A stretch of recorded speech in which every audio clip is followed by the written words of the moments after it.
Bonjour, mon nom est Christian Couture, je suis pathologiste. Je suis un médecin qui est spécialisé dans l'analyse des tissus humains. Pour ma tâche de tous les jours, quand je travaille pour les patients atteints de cancer du poumon, mon rôle est d'examiner les biopsies et puis les résections chirurgicales lorsqu'on enlève la tumeur.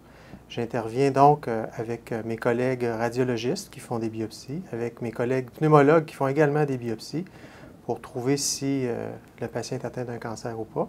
Et c'est moi qui examine ces biopsies-là. J'examine aussi tous les prélèvements qui sont enlevés à la salle d'opération lorsqu'on enlève des tumeurs. Donc, mon rôle à ce moment-là, c'est de déterminer, pour le chirurgien qui vous opère, de déterminer si la tumeur est enlevée au complet, puis de documenter son étendue pour décider si, oui ou non, il va devoir y avoir des traitements par la suite.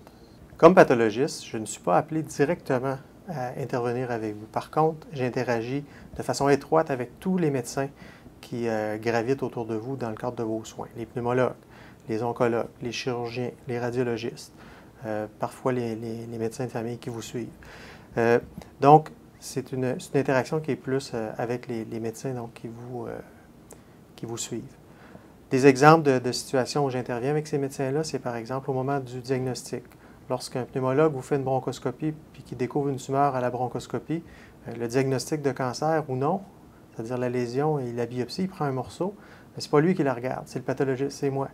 Et lorsque votre chirurgien vous opère puis qu'il vous dit qu'il a tout enlevé la tumeur, bien, c'est parce que je lui ai dit qu'il a tout enlevé la tumeur après avoir examiné les morceaux qu'il a enlevés de votre tumeur. Souvent, c'est un poumon. Il peut y arriver, puis ça arrive souvent, ça, si vous avez à être opéré, que pendant que vous dormez, pendant que vous êtes anesthésié, j'examine les tissus qui viennent juste de sortir de votre corps, puis que je dis au chirurgien si la résection est complète, s'il peut arrêter ou s'il faut qu'il poursuive l'opération pour enlever davantage de tissus. Ça, c'est des exemples précis.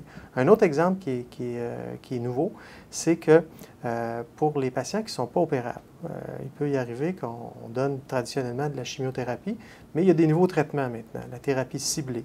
Alors, dans le laboratoire, on est capable, sur des morceaux de biopsie tout petits, même sur de la cytologie, quelques cellules tumorales, de déterminer s'il y a ou non des cibles moléculaires qui sont présentes, qui vont faire que vous ne recevrez pas de la chimiothérapie conventionnelle, mais une thérapie qui est ciblée, qui cible ces molécules-là, justement. Donc ça, c'est une nouveauté. C'est également le pathologiste qui fait ça dans le laboratoire de biologie moléculaire. Ce que j'apprécie le plus de mon travail, comme seul médecin qui est habilité à poser les diagnostics sur des tissus, c'est de faire le bon diagnostic pour que vous receviez le bon traitement.